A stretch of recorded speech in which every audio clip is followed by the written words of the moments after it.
इधर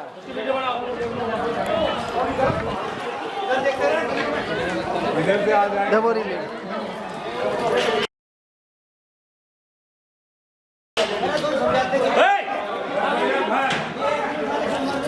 क्यों नहीं समझा रहे हो भाई?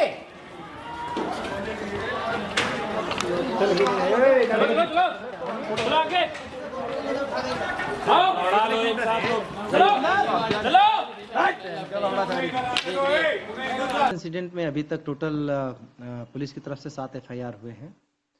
4 एफआईआर जो मृतक इस घटना में हुए उनके परिवारों की तरफ से हुए हैं। टोटल 27 लोग गिरफ्तार किए गए हैं, जिनमें से 3 महिलाएं हैं, 3 नाबालिग हैं जिनको जुवेनाइल होम भेजा गया है। 74 लोग अभी लोगों की मदद से और कैमरे और वीडियो फोटो की मदद से आइडेंटिफाई किए गए हैं। बाकी लोगों के आइडेंटिफिकेशन का काम चल रहा है। उसमें हमने लोगों की मदद लेने के लिए उनके वीडियो और फोटो भी जारी किए हैं ताकि उनको आसानी से पहचाना जा सके। लोगों से बातचीत जारी है। संभल में हालात सामान्य हैं। निरंतर प्रशासन लोगों से बातचीत कर रहा है और विश्वास बहाली की कोशिश हो रही है। एहतियातन वहाँ पे जहाँ घटना हुई थी उस पूरे एरिया में फोर्स तैनात है और हम पूरा प्रयास कर रहे हैं। स्कूल कॉलेज खुले हुए हैं, बाजार भी खुले हुए हैं। हम पूरा प्रयास कर रहे हैं कि जितनी जल्दी स्थिति को सामान्य कर सके, हम पूरा प्रयास कर रहे हैं। सर, इंटरनेट रिस्टोर कब तक करने की प्लानिंग है एडमिनिस्ट्रेशन की? इंटरनेट के बारे में आज फिर से समीक्षा की जाएगी और समीक्षा के उपरांत इस पर निर्णय लिया जाएगा, क्योंकि सोशल मीडिया पे तमाम तरीके की निराधार बातें और र्यूमर्स चलाए जा रहे हैं। बिना साक्ष्यों के और केवल बयानों के आधार पर बातें कही जा रही हैं जो वहाँ पे मौजूद नहीं था। पीड़ित परिवार जो कि निश्चित रूप से दुख में है तो उसको कोई भी कुछ भी कहेगा, उस पर विश्वास करेगा। उनके माध्यम से बहुत सारी बातें कही जा रही हैं।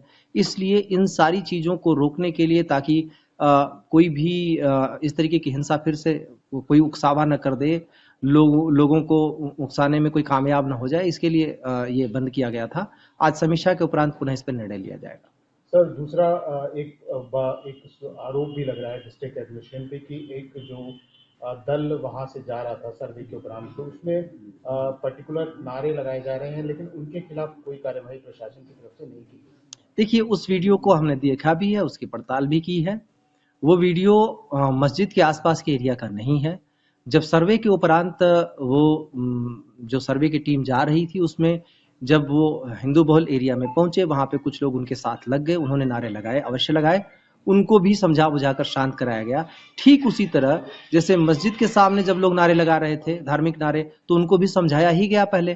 तो इसमें किसी को हम पीटने नहीं लगेंगे इस बात के लिए।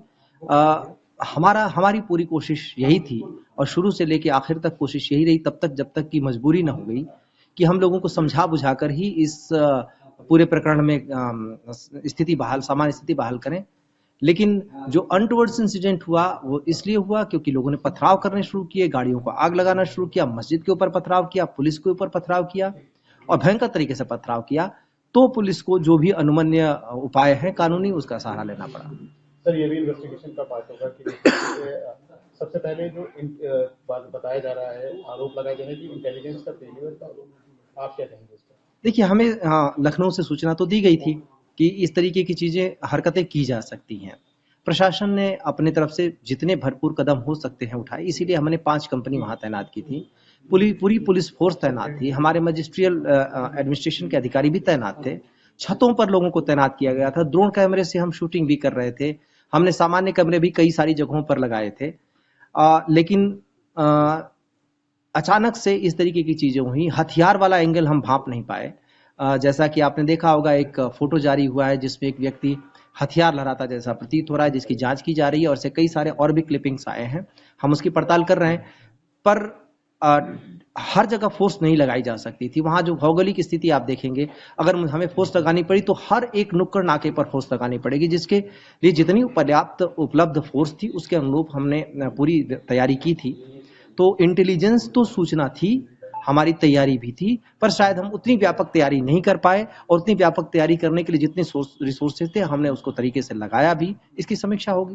सर, शासन की तरफ से एक पीएसी की बटालियन भी संभल में लगाने के लिए आपने शासन को कुछ पत्र लिखा है कि बटालियन संभल में भी परमानेंट होनी चाहिए? हमने वहाँ पे रैपिड एक्शन फोर्स भी मंगाए हैं, हमने फर्दर फोर्सेस भी मंगाए हैं, ताकि स्थिति में कोई भी दोबारा इस तरीके की घटना को कारित न कर सके। इसके लिए पूरे जितनी आवश्यक फोर्स है वो हमने मंगा ली है।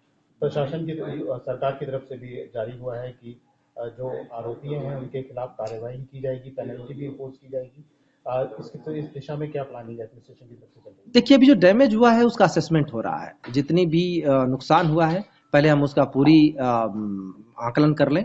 उस आकलन करने के उपरांत इसमें ऑलरेडी प्रावधान है, उस प्रावधान के अंतर्गत कार्रवाई करेंगे। कानूनी तौर पर जितने भी प्रावधान हैं उन समस्त प्रावधानों को लागू करेंगे ताकि इस तरीके की हरकत कोई दोबारा न करने पावे। हम इस उपद्रव में शामिल किसी को भी छोड़ेंगे नहीं।